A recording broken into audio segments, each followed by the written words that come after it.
ಕೇಳುವ ಕೆಲವೊಂದಿಷ್ಟು ಫಿಕ್ಸ್ ಕ್ವಶನ್ಗಳಿವು ನಿಮ್ಮ ಸೈನ್ಸ್ ಎಕ್ಸಾಮಿನೇಷನಲ್ಲಿ. ಮೊದಲನೇದಾಗಿ ನಾವೀಗ ಏನು ನೋಡೋಣಪ್ಪ ಅಂದ್ರೆ ಸಮೀಪ ದೃಷ್ಟಿ ದೋಷ ಮಯೋಪಿಯಾ ಬಗ್ಗೆ ನೋಡೋಣ. ಸೊ ಸಮೀಪ ದೃಷ್ಟಿ ದೋಷ ಅಂದ್ರೆ ಏನಪ್ಪಾ ಅಂದ್ರೆ ಸಮೀಪದ ವಸ್ತುಗಳು ಗೋಚರವಾಗ್ತಾವ. ನೆನಪಿಟ್ಕೋರಿ, ಕನ್ಫ್ಯೂಸ್ ಆಗ್ತೀರಿ. ಅಂದ್ರೆ ಸಮೀಪ ದೃಷ್ಟಿ ಅಂದ್ರೆ ಸಮೀಪದ ಕಾಣಲ್ಲ ಅಂತ ಅಲ್ಲ, ಸಮೀಪದ ಕಾಣಿಸ್ತದ, ದೂರದ ವಸ್ತುಗಳು ಕಾಣಿಸುವುದಿಲ್ಲ, ಕ್ಲಿಯರ್ ಆಗಿ ಕಾಣಿಸುವುದಿಲ್ಲ. ಸೊ ಅದಕ್ಕೆ ಏನಂತ ಕರೀತಾರಪ್ಪ ಅಂದ್ರೆ ಸಮೀಪ ದೃಷ್ಟಿ ದೋಷ ಅಂತ ಕರೀತಾರ.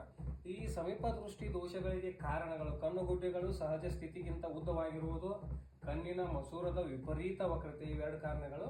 ನೆಕ್ಸ್ಟ್, ಸೊ ಈ ಸಮೀಪ ದೃಷ್ಟಿ ಬಗ್ಗೆ ನೋಡಿದ್ರಿ. ಸಮೀಪ ದೃಷ್ಟಿ ದೋಷ ಅಂದ್ರೆ ಮಯೋಪಿಯಾ. ಸೊ ಇದ್ರ ಬಗ್ಗೆ ನೋಡಿದ್ರಿ, ಸಮೀಪದ ವಸ್ತುಗಳು ಕಾಣಿಸುವುದಿಲ್ಲ, ದೂರದ ವಸ್ತುಗಳು ಸಮೀಪದ ವಸ್ತುಗಳು ಕಾಣಿಸುತ್ತವೆ, ದೂರದ ವಸ್ತುಗಳು ಕಾಣಿಸುವುದಿಲ್ಲ ಕ್ಲಿಯರ್ ಆಗಿ. ಸೊ ಹೆಂಗಂದ್ರೆ ಸಮೀಪ ದೃಷ್ಟಿಗೆ ಇದು ಕಾರಣ.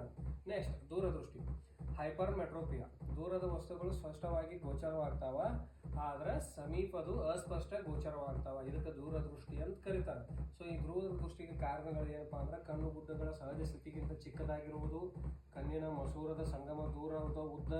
ಸೊ ಇವೆಲ್ಲ ದೂರದೃಷ್ಟಿಗೆ ಕಾರಣಗಳು.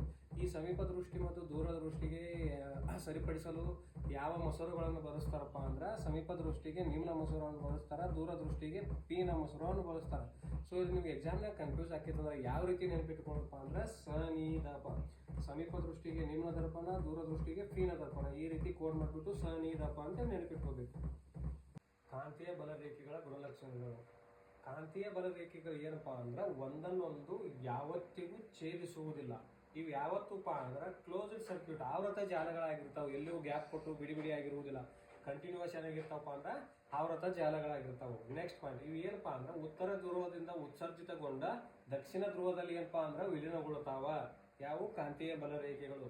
ಕಾಂತದ ಧ್ರುವಗಳಲ್ಲಿ ಸಾಂದ್ರತೆ ಅಧಿಕ ಅಂದ್ರೆ ಕಾಂತದ ಬಲರೇಖೆಗಳಾಗಿರ್ಬೋದು, ಕಾಂತದ ಉತ್ತರ ಮತ್ತು ದಕ್ಷಿಣ ಧ್ರುವಗಳಲ್ಲಿ ಏನಾಗಿರುತ್ತಪ್ಪ ಅಂದ್ರೆ ಆಕರ್ಷಣಾ ಸಾಮರ್ಥ್ಯ ಮತ್ತು ಸಾಂದ್ರತೆ ಅಧಿಕವಾಗಿರ್ತದ. ಈ ರೀತಿ ಕಾಂತೀಯ ಬಲರೇಖೆಗಳ ಗುಣಲಕ್ಷಣಗಳು. ಸೊ ಇವುಗಳನ್ನ ನೋಡ್ಕೊಂಡ್ಬಿಟ್ರಿ, very important, these are all. Next, ಬೆಳಕಿನ ಪ್ರತಿಫಲನದ ನಿಯಮಗಳು.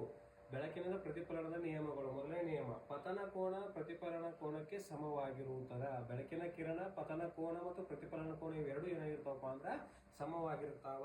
ನೆಕ್ಸ್ಟ್, ಪತನ ಕಿರಣ, ಪ್ರತಿಫಲಿತ ಕಿರಣ ಹಾಗೂ ಎಳೆದ ಲಂಬ ಮೂರು ಒಂದೇ ಸಮತಲದಲ್ಲಿರ್ತವೆ. ಸೊ ಒಂದು ಯಾವುದೇ ಒಂದು ಮಿರರ್ ಮೇಲೆ ಬೆಳಕಿನ ಕಿರಣಗಳು ಬಂದಪ್ಪ ಅಂದ್ರೆ ಬಂದು ರಿಫ್ಲೆಕ್ಟ್ ಆಗ್ತದೆ. ಇದು ಪತನ ಕಿರಣ ಅಂತ ತಿಳ್ಕೊರಿ, ಇದು ಪ್ರತಿಫಲಿತ ಕಿರಣ. ಸೊ ಇದಕ್ಕೂ ಎಳೆದ ಲಂಬ ಇವು ಏನಪ್ಪಾ ಅಂದ್ರೆ ಮೂರು ಒಂದೇ ಸಮತಲದಲ್ಲಿರ್ತವೆ.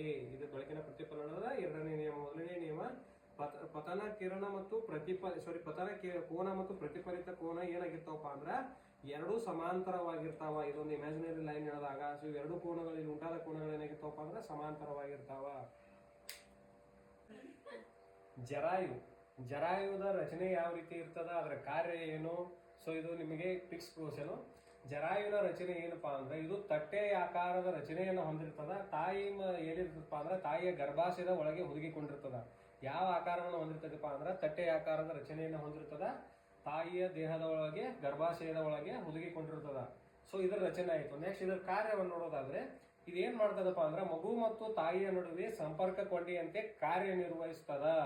ಸೊ ಸಂಪರ್ಕ ಕೊಂಡಿಯ ರೀತಿ ಯಾವ ರೀತಿ ಕಾರ್ಯನಿರ್ವಹಿಸ್ತದ ಅಂದ್ರೆ ಇದೇನಪ್ಪಾ ಅಂದ್ರ ತಾಯಿಯಿಂದ ಮಗುವಿಗೆ ಅನಿಲಗಳ ವಿನಿಮಯ ಆಗಿರಬಹುದು, ಆಹಾರ ಸಾಗಾಣಿಕೆ ಆಗಿರಬಹುದು, ಅದೇ ರೀತಿ ಆ ಮಗುವಿನಿಂದ ತ್ಯಾಜ್ಯ ವಸ್ತುಗಳು ಹೊರಗೆ ಹಾಕ್ಲಿಕ್ಕೆ ಸಹಾಯ ಮಾಡ್ತಿರ್ಬಹುದು. ಇದೆಲ್ಲದರ ರೀತಿ ಏನ್ ಮಾಡ್ತಿರ್ತೈತಿ ಈ ಜರಾಯು ಏನ್ ಮಾಡ್ತಿರ್ತಪ್ಪ ಅಂದ್ರ ಕಾರ್ಯನಿರ್ವಹಿಸ್ತದ.